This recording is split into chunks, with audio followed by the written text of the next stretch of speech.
குடியாட்சின்ற தத்துவம் இருக்குல்ல, மக்களாட்சின்ற தத்துவம் இருக்குல்ல, அதில் வந்து நம்மளுக்கு இதுவரையும் இப்போ அப்சல்யூட் டெமோக்ரஸி இல்லைன்னா டைரக்ட் டெமோக்ரஸின்னுவாங்க. இந்த டைரக்ட் டெமோக்ரஸி உலகத்திலே எங்கே சரியாக ஃபாலோ பண்ணப்படுதுன்னா சுவிட்சர்லாந்தில் தான் ஃபாலோ பண்ணப்படுது.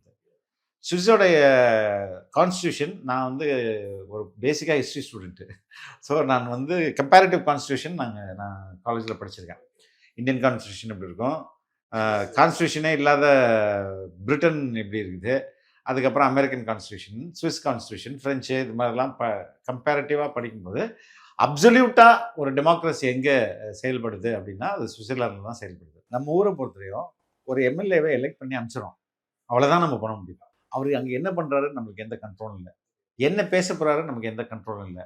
அவர் ஒழுங்காக வேலை செஞ்சாருன்னா நம்ம எதுவும் பண்ண முடியாது. இதுதான் இப்போ நம்ம வந்து அவரை தண்டிக்கிறதுக்கு நம்ம 5 வருஷம் வெயிட் பண்ணணும். ஆனால் சுவிட்சர்லாந்தில் இருக்க டெமோக்ரஸின்றது எப்படின்னா, ஃபஸ்ட்டு நீங்கள் எலெக்ட் பண்ணுறீங்க, எலெக்ட் பண்ணி உங்கள் எம்எல்ஏ அங்கே போகிறாரு இல்லைன்னா எம்பி போகிறாரு, போன உடனே அவர் வந்து ஒரு திட்டத்தை ஒரு சட்டத்தை உருவாக்குறாரு, ஒரு திட்டத்தை உருவாக்குறாரு.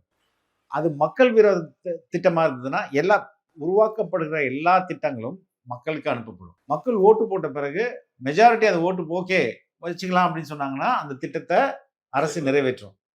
மக்கள் முடியாதுன்ட்டாங்கன்னா நிறைவேற்றாது.